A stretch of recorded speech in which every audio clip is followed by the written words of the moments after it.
Hello students. So we are covering our chapter number 2 of economics, and the name of the chapter is sectors of the Indian economy, and this is the video number 2. In video number 1 we have already covered what are the three main sectors of any economy and more particularly Indian economy, and these are the primary sector, secondary sector and tertiary sector. These are the different economic activities which are included in all these three sectors, primary, secondary and tertiary. फिर आगे हमने इन तीनों sectors की definitions को भी किया, हमने साथ ही साथ इन तीनों सेक्टर्स में आने वाली डिफरेंट एक्टिविटीज़ के एग्जाम्पल्स को भी हमने इस पर्टिकुलर वीडियो के अंदर कवर किया कि कौन से प्राइमरी सेक्टर की एक्टिविटीज़ के एग्जाम्पल्स हैं, which are the examples of the activities of secondary sector and which are the examples of the activities of tertiary sector. हमने उनके अल्टरनेटिव नेम्स को भी पढ़ा, जैसे primary sector is also known as agriculture and other activities, related sector activities. Secondary sector is also known as manufacturing sector and tertiary sector is also known as service sector.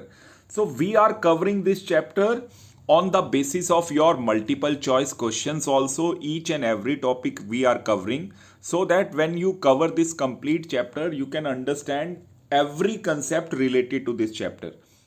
So अब जब हमने इन तीनों portions को study कर लिया तो now we are moving to the next part, that is the how these all three sectors are interrelated. तो ये छोटे से एग्जाम्पल से आप समझेंगे कि ये तीनों सेक्टर्स आपस में कैसे जुड़े हुए हैं, primary sector, secondary sector and tertiary sector, and how they are interdependent.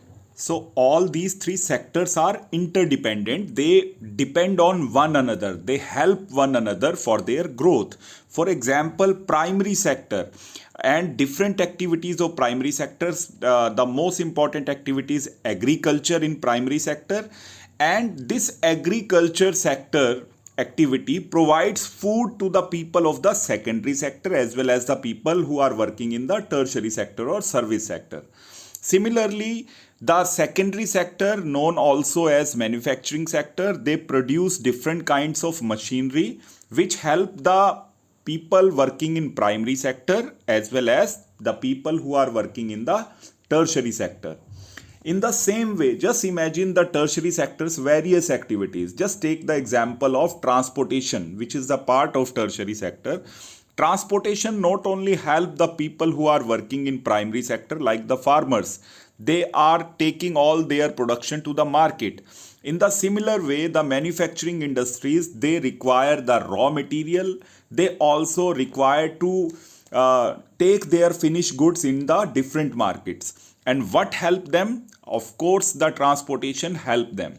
Similarly, banking system, which is a part of service sector, is helping the primary sector people as well as the people of secondary sector.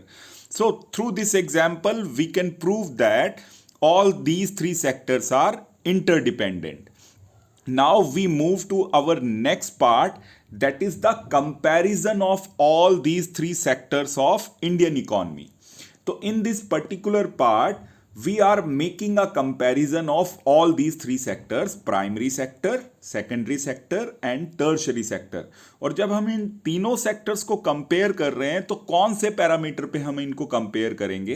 तो हम इनको जज करेंगे तीनों sectors को on the basis of their value, और that it means कि जो कुछ वो प्रोडक्शन कर रहे हैं, चाहे गुड्स का या सर्विसेज का, उनका टोटल वैल्यू क्या निकल रहा है, उनकी इनकम क्या हो रही है. तो इन तीनों सेक्टर्स की इनकम को हम कंपेयर करके चेक करेंगे कौन सा सेक्टर ज़्यादा ग्रो कर रहा है, कौन सा कम कर रहा है. तो this is the first parameter on which we are comparing these three sectors. And the second, the base of parameter या second parameter on which we are comparing these three sectors is the employment generation. कौन सा sector कितना employment generate करके दे रहा है आपको. तो हम इन दोनों पैरामीटर पे आपको ये तीनों सेक्टर्स को कंपेयर करने जा रहे हैं. इसको हम समझेंगे कैसे हम इन तीनों सेक्टर्स को कंपेयर करेंगे. आपको सबसे पहले तो ये बताया हुआ है कि ये जो तीनों सेक्टर्स हैं, either they are producing different goods like primary and secondary sector, और they are providing different services. तो हम कैसे कंपेयर कर लें इन वेरियस गुड्स और सर्विसेज को, और कैसे इनकी वैल्यू को हम निकाल सकते हैं। तो जैसे इस पर्टिकुलर पैराग्राफ में दिया है कि suppose a farmer he is producing 10,000 kg of wheat. तो अगर 8 रुपये पर केजी के हिसाब से देखें तो उसकी वैल्यू 80,000 रुपीज़ हो जाएगी। अगर उस वीट से फ्लोर बन जाता है, आटा निकल आता है, और आटे में बाकी कीमत जुड़ जाती है, मशीन की, इलेक्ट्रिसिटी की, आटा बनाने वाला जो फ्लोर मिल मालिक है वो अपनी लेबर का खर्चा निकालता है, तो वो उसे 10 रुपये पर केजी के हिसाब से बेचेगा, तो the value will be 1 lakh rupees of 10,000 kg of wheat. और फिर अगर मान लीजिए उस 1 kg ऑफ फ्लोर से कोई बेकरी शॉप वाला 3 पैकेट्स ऑफ बिस्किट बना देता है और 20 रुपीज़ पर पैकेट के हिसाब से वो चार्ज करता है, और 3 पैकेट्स बिस्किट बनाकर 20 रुपीज़ पर पैकेट के हिसाब से वो 60 रुपीज़ में बेच देता है उसको। यहाँ आपको ये याद रखना है कि जब वो 20 रुपीज़ का एक बिस्किट का पैकेट बेच रहा है by taking the help of same 1 kg of floor, तो उस फ्लोर में, उस आटे में वो दूसरे इंग्रेडिएंट्स को भी मिक्स करेगा, उसमें ऑयल, उसमें चॉकलेट्स, उसके अंदर क्रीम, उसके अंदर शुगर, वो सब मिक्स करेगा, और अब वो उसको 1 kg ऑफ फ्लोर से वो 3 पैकेट ऑफ बिस्किट बनाकर उसको 60 रुपीज़ में बेच देता है, 20 रुपीज़ पर पैकेट के हिसाब से। तो इस तरह से आपके पास तो बहुत सारे गुड्स आ गए जिनकी आप वैल्यू निकाल रहे हो। तो इट इज़ वेरी कॉम्प्लिकेटेड जब आप गुड्स की टोटल वैल्यू, फाइनल वैल्यू निकाल लेते हो। जब किसी भी गुड्स की वैल्यू निकालते हो जिसका प्रोडक्शन हो रहा है, तो उसकी वैल्यू को हम कैसे सम करेंगे, टोटल करेंगे। इतनी सारे गुड्स का प्रोडक्शन होता है, इतनी सारी सर्विसेज का प्रोडक्शन होता है। How can we make the calculation and then we can say that this is the final value of all the goods and services which are produced by all the 3 sectors। तो इसको समझने के लिए पहले जरूरी है एक पॉइंट को समझना जो आपके इस पर्टिकुलर पार्ट में लिखा हुआ है कि we always calculate the value of final goods. हम जब भी वैल्यू काउंट करते हैं अपने गुड्स की, तो फाइनल वैल्यू काउंट करेंगे फाइनल गुड्स की। अब ये what is this final goods, let's understand through this one particular example. Now your NCERT book is giving you the example of the wheat, और वीट की value बताइए उन्होंने। Suppose 1 kg of wheat is sold by a farmer at the price of 8 rupees पर KG. तो 8 रुपये पर KG एक बार wheat cell हो गया 1 kg। उसके बाद ये वीट गया फ्लोर मिल वाले के पास, और उसने उस 8 रुपीज़ पर केजी वीट को परचेज करके फ्लोर में कन्वर्ट करने के बाद उसको आगे फर्दर बेच दिया 10 रुपीज़ पर केजी के अकॉर्डिंग।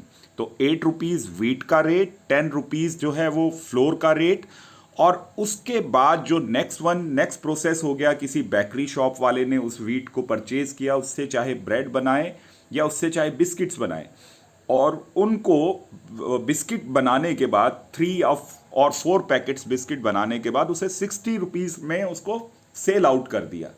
तो what we understood from this example कि अगर जब हम इन तीनों चीज़ों को एक साथ, इनकी तीनों गुड्स की वैल्यू को काउंट कर लें, अगर हम वैल्यू काउंट कर रहे हैं 60 रुपीज़ में जो बिस्किट्स बिके मार्केट में उसको भी, और जो 10 रुपीज़ का 1 kg का फ्लोर बिका उसकी वैल्यू को भी काउंट करेंगे, तो 60 + 10 70। और 8 रुपीज़ अगर हम काउंट कर रहे हैं value of wheat as well, तो वो जो वैल्यू बन जाएगी आपकी 78 रुपीज़ बन जाएगी, which is a wrong calculation.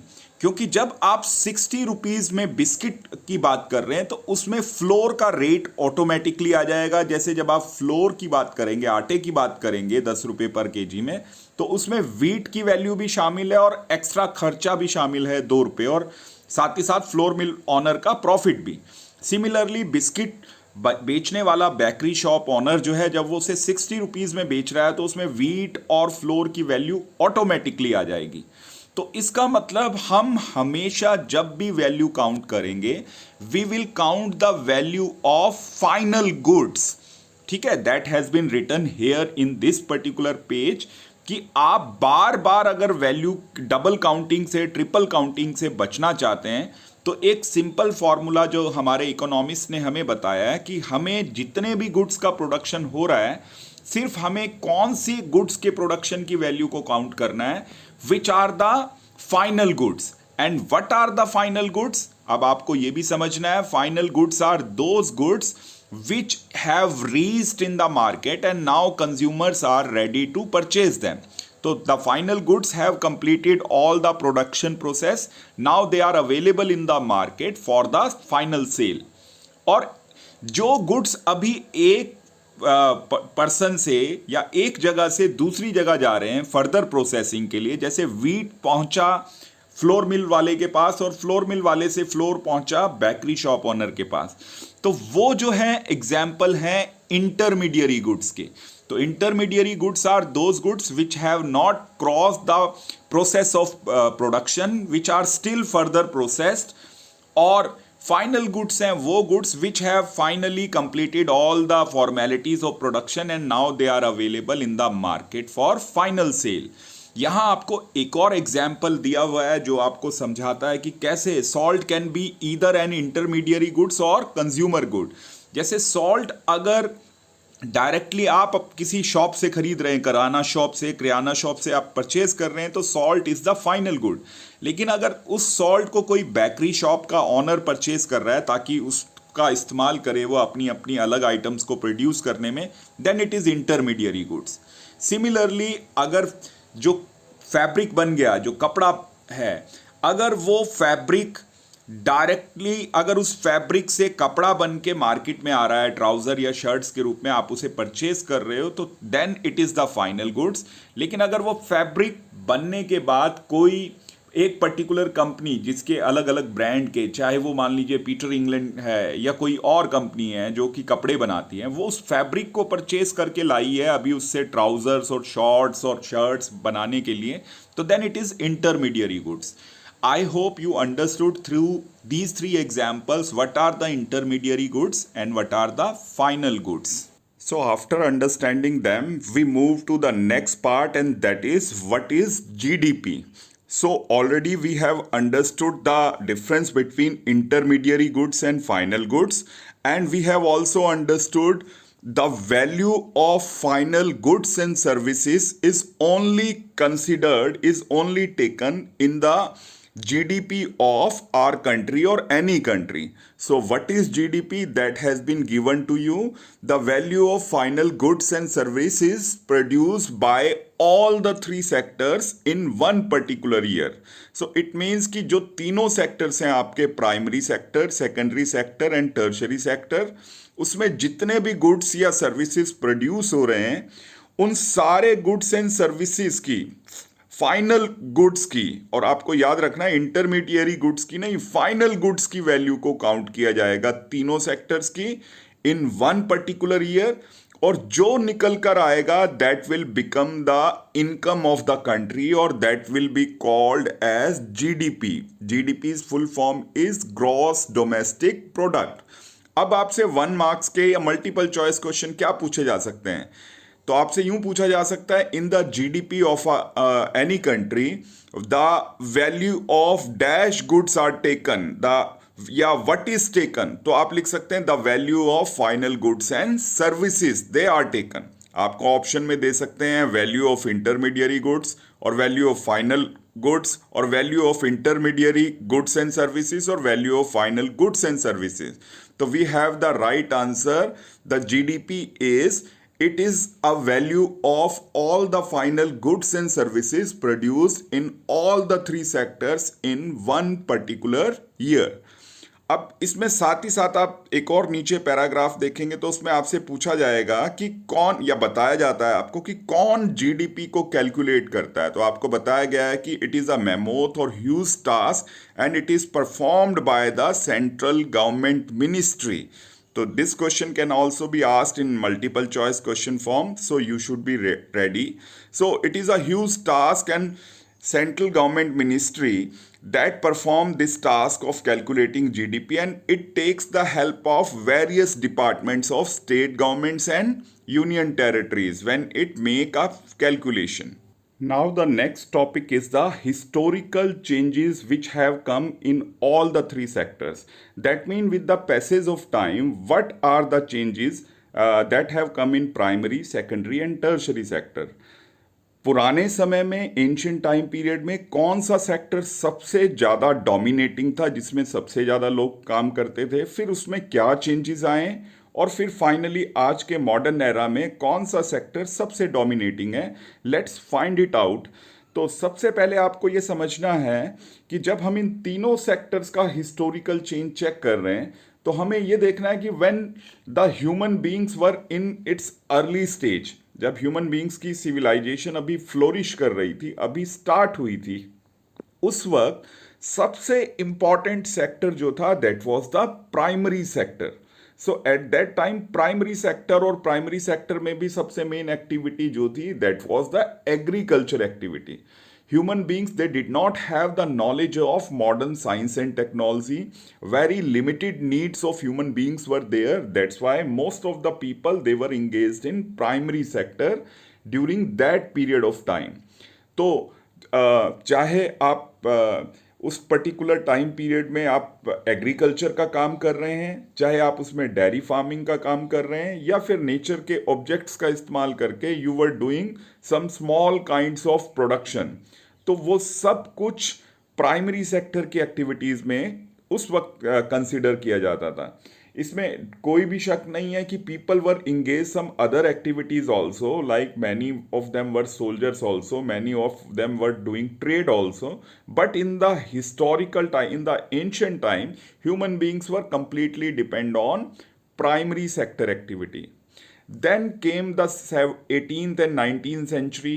18th and 19th century was the beginning of industrialization.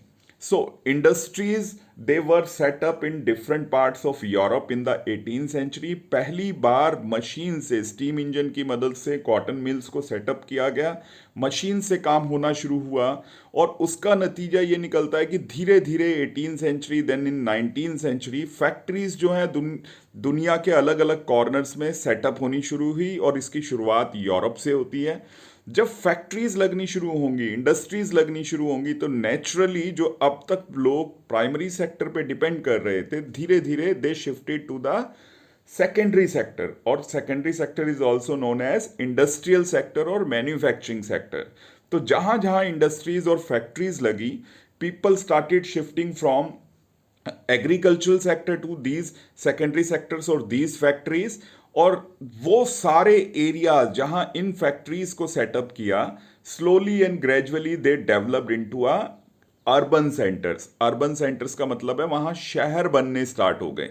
ठीक है, आसपास पॉपुलेशन आ गई, और धीरे धीरे करके वो रूरल एरिया कन्वर्ट होने शुरू हो गए स्मॉल टाउन्स में, and then small towns converted into the big cities.